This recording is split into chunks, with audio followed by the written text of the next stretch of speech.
Good morning, student. Today we are going to discuss about active filters. So, what do you mean by an active filter and what do you mean by an filter and how they are classified? We'll class in this class and as well as some of the order of the filters also uh, we'll study in this class.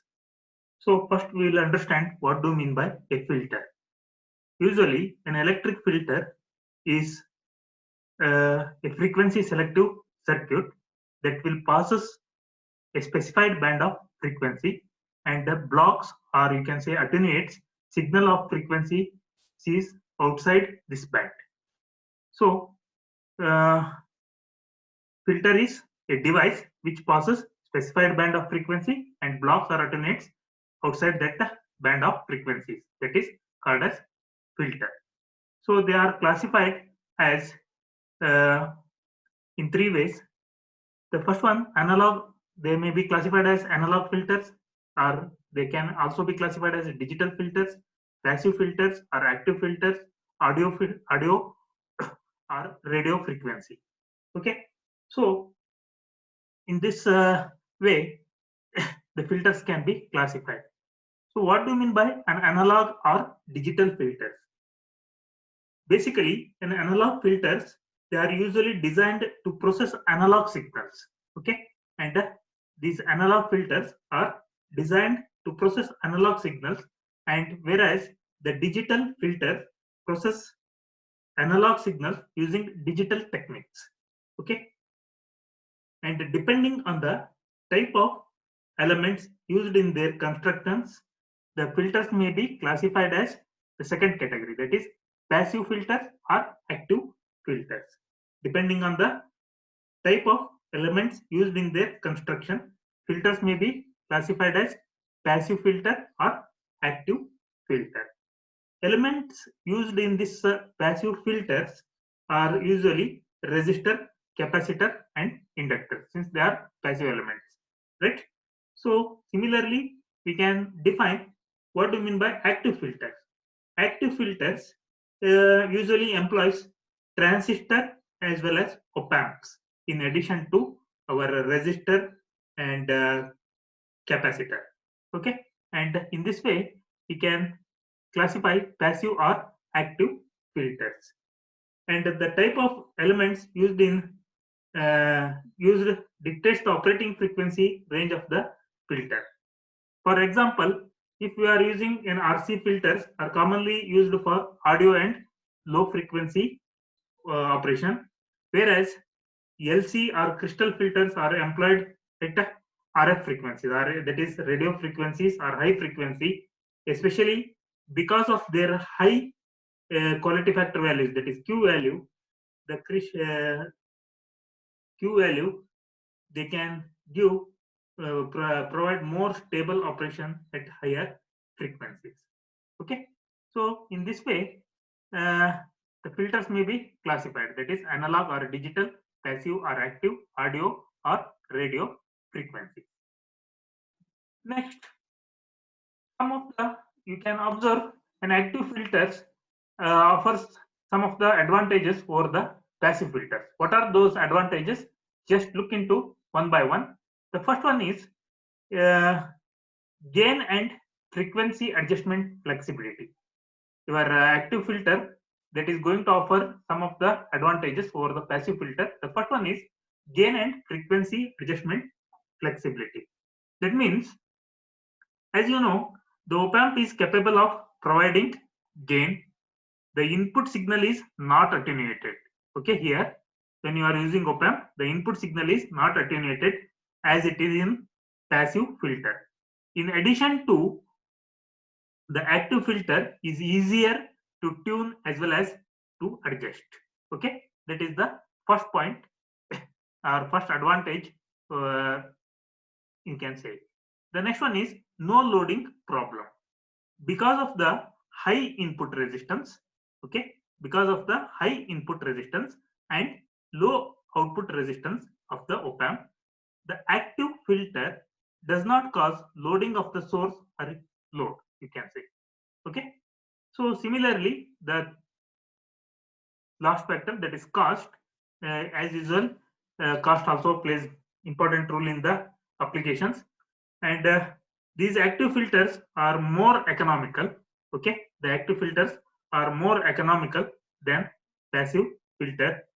This is because of the variety of cheaper op amps and the absence of the inductors. Okay, in this way, an active filter offers some of the advantages over the passive filter. Okay, and now how these filters can be, or we can say the most commonly used filters are, right? So the most commonly or most frequently used filters in our electronic design circuits are low pass filter, high pass filter, band pass filter, band reject filter. Okay, these are the main categories of the types of filter which are usually used in our in the circuit designs of the electronics. So the first one is, so we will see one by one what do you mean by a low pass filter, high pass filter, band pass filter, and band reject filter. So with the help of the diagram, we will see with the help of the frequency response of the diagram, we can see what do you mean by a low pass filter, high pass filter, band pass filter, and band reject filter. So as shown in this figure, a low pass filter, the frequency response of the filter has been shown here, and it has been indicated by two lines. One is dashed line, and another one is flat line. And as indicated by the dashed line, that represents the this dashed line represents the ideal filter response, whereas this response resembles practical response. Okay, you can see how the ideal filter behaves.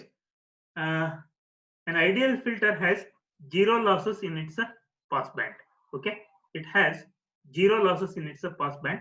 This is called as pass band, and infinite loss in the stop band. Okay, an ideal filter has zero losses in the pass band and infinite losses in the stop band. Okay, but unfortunately, what is going to happen? The ideal filter response is not practical because linear networks cannot produce the discontinuities. Okay, but it is possible to obtain a practical response of the low pass filter as shown by this line. Okay, and here you can say, what do you mean by a Butterworth filter? Usually we are going to study Butterworth filter here. Butterworth filter is that it has a flat pass band as well as stop band, that has been called as, sometimes it is also referred as flat filter. Okay, and now the in the low pass filter, what is going to happen? It is going to pass only the low frequency components. Okay, outside this low frequency component, so it is that will be blocked. Other frequency will be blocked or they are attenuated. Okay, that is how our low pass filter is going to work. Similarly, a high pass filter.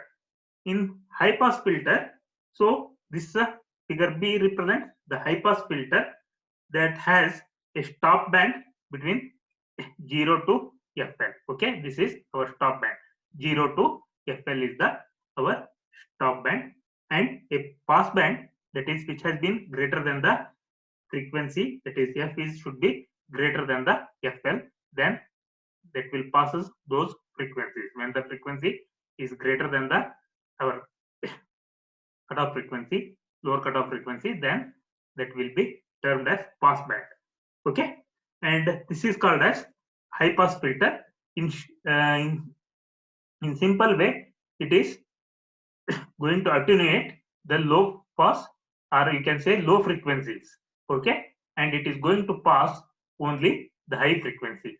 This is the graph of gain versus frequency for the all the filters, that is low pass filter, high pass filter, and band pass filter, band reject filter.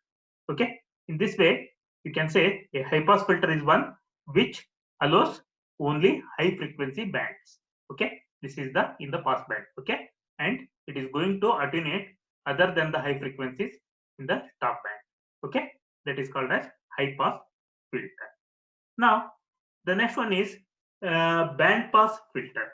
So what do you mean by a band pass filter? And it has, you can look into the figure C. This is the gain versus frequency response that has been represented by a band pass filter. A band pass filter has a pass band. Okay, it has a pass band between two cutoff frequencies, that is one FL and FH. Okay, it has two cutoff frequencies, FH and as well as FL. Okay, where this FH should be greater than FL. Okay, where this higher cutoff frequency should be greater than FL, and it has two stop bands. Okay, the two stop bands where 0 is greater than F and F should be less than FL. Okay, in this way it is going to have, it is going to pass only in these frequencies, that is FL and FH. Okay, the bandwidth of the band pass filter is therefore is equal to FH minus FL. Okay, the bandwidth of the band pass filter is FH minus FL. Okay, and similarly the next one, the band reject filter. Okay, the frequency response of the band reject filter is shown in figure D, and the band reject filter performs exactly opposite to the band pass filter. Okay, and that means it is having a band stop between two cutoff frequencies. Okay, it has a band stop between two cutoff frequencies, other than those frequencies are allowed to pass the signal. Okay, and the band stop between two cutoff frequencies, what are those two cutoff frequencies? Once again, FH and FL are the two cutoff frequencies. Okay, the band reject is also called as band stop. Sometimes it is also called as band elimination filter. Okay, and these are the ideal frequency response. Okay, this is a dashed line, and these are the practical response of the all the filters, that is low pass filter, high pass filter, band pass filter, band reject filter. So in this way we can study about the types of the filters. Okay, and now we are having first order low pass Butterworth filter. First order low pass Butterworth filter, and depending upon the roll-off factor and as well as the RC elements used in the filter, they have defined, we can define the order of the filter. Okay, so first we need to understand what do you mean by the order of the filter, and then how the low pass filter, Butterworth filter will works. Okay, so this is the figure shows the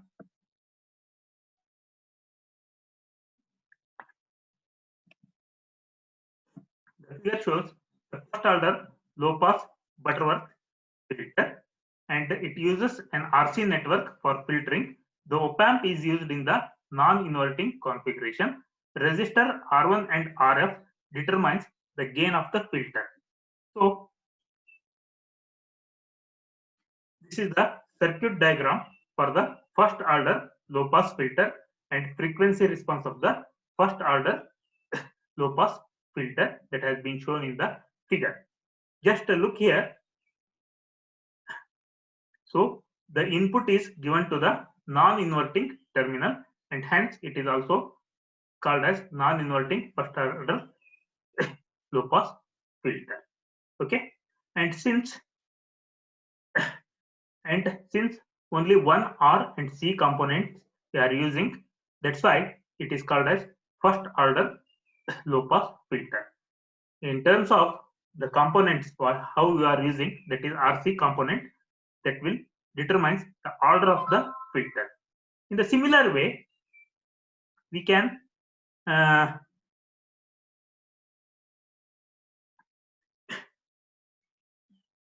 in the similar way, with respect to roll-off factor, we can also define the order of the filter. If it is has a roll-off factor of minus 20 dB per decade, then also it is defined as the first order low pass filter. Okay. So now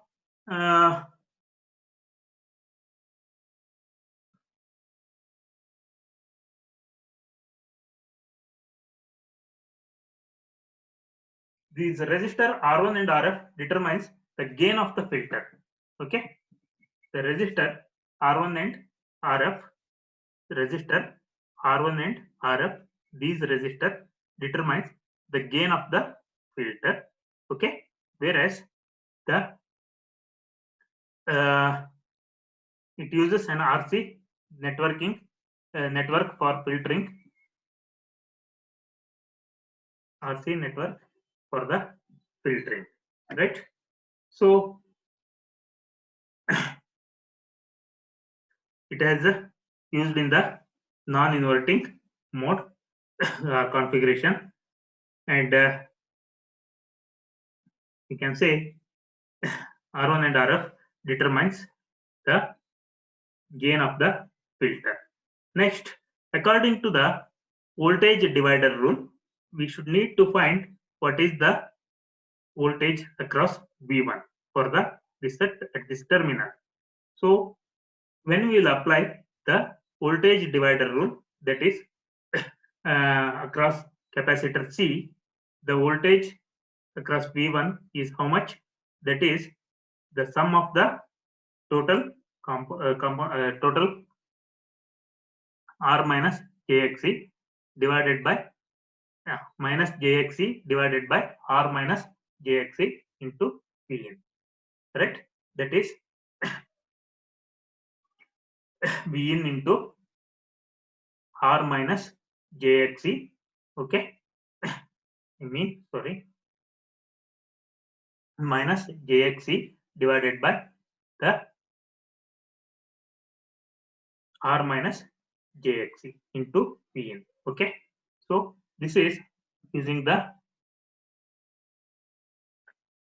voltage divider rule. The voltage at the non-inverting terminal across the capacitor is given by, that is equal to minus JXE divided by R minus JXE into Vn. So from the rules, we know that J is nothing but is equal to square root of minus 1. So what happens, instead of minus JXE, XE is nothing but 1 over 2 pi fc. So minus JXE can be written as 1 over J into 2 pi fc. So now wherever J minus JXE is there, please substitute the 1 over J into 2 pi fc in equation number 1. Okay. So when you will simplify the equation number 1, what we are going to get it. So simplifying equation number 1, what is going to happen, wherever the term JXE is there, we just substitute 1 over J2 pi fc. Okay, this term will become 1 over J2 pi fc R minus 1 over J2 pi fc into Vn. Okay, and now J2 pi fc, J2 pi fc in the numerator and denominator is going to get cancelled out, and finally we are going to get the V1 voltage as Vin divided by 1 plus J into 2 pi R into C. Okay, and therefore the final output voltage is nothing but gain into our V1 voltage. Okay, output voltage is equal to gain and to V1. So the gain of the non-inverting terminal of the op-amp is given by 1 plus Rf by R1. So what do you mean by V1? V1 we have just calculated by using the voltage divider rule. Okay.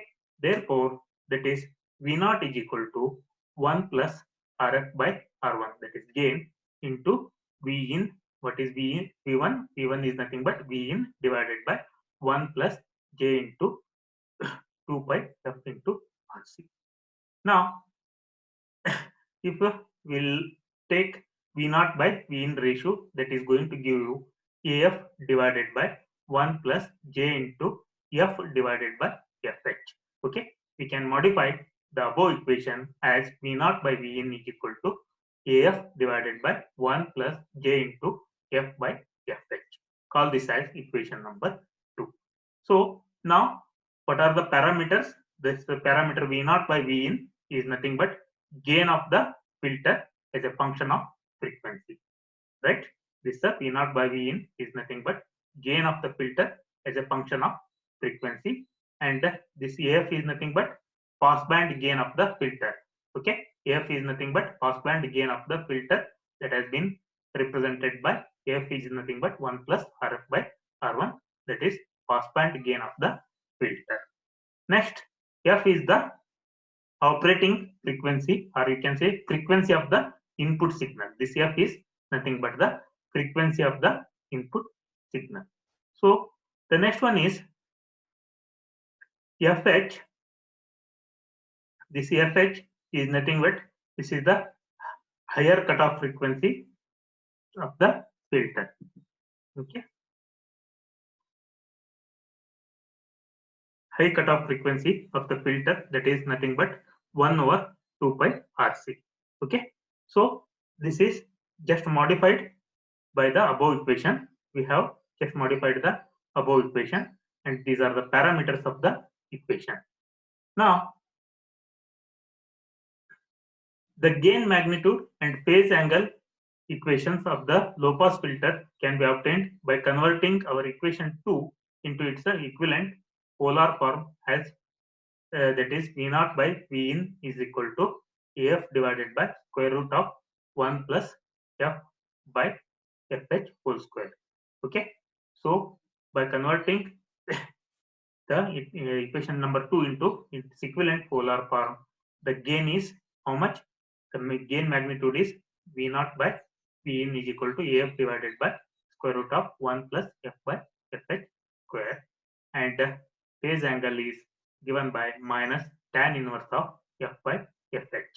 Okay, this is the phase angle of the low pass filter.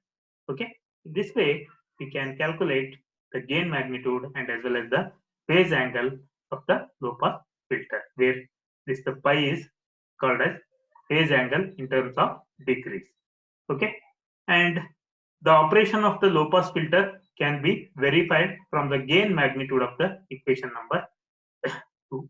At a very low frequency, how it is going to behave when our frequency is very less than the our cutoff frequency or higher cutoff frequency, then the magnitude of V0 by V in is almost equal to the gain of the filter. So it is going to passes the filter. Okay, it is almost equal to AF. Okay, and when our operating frequency is equal to cutoff frequency, then at that time the gain is down by 3 dB, or that is equal to AF by root 2. That is when it is at the critical frequency or cutoff frequency, you can say that magnitude of the gain is equal to AF by root 2. That is nothing but it is 3 dB down, that is 0.707 AF. Similarly, when the operating frequency is very much greater than the critical frequency or cutoff frequency FH, then the magnitude of the gain is less than the our passband gain. Okay, magnitude of the gain is equal to less than the our passband gain. Okay, so how we can design the first order filter? There are some rules are there in order to design the first order low pass filter. In order to design the first order low pass filter, the first thing is choose a value of high cutoff frequency. So if you want to design some low pass filter, first what you should have to make, you should have to choose the critical frequency, or you can say high cutoff frequency, that is F8. Suppose if you want to design a 5 kilohertz cutoff frequency, means it is going to pass until 5 kilohertz the frequencies and above that 5 kilohertz it is going to attenuate above the 5 kilohertz frequency. So this is the first condition, choose a value of high cutoff frequency F8, and the second condition is select the value of C less than or equal to 1 microfarad. Okay, select the value of the capacitor in such a way that it should be less than or equal to 1 microfarad. Next, calculate the value of the R using the formula, that is value of the resistors using the R is equal to 1 over 2 pi Fh into C. The 1 over 2 pi Fh, that is air cutoff frequency into C. Okay. And finally, select the values of R1 and RF that depends on the desired passband gain AF using the formula AF is equal to 1 plus RF by R1. In this way, we can design the first order low pass filter. Okay. And for today's class, that is sufficient, and we will discuss in the next classes other topics. Okay. Thank you.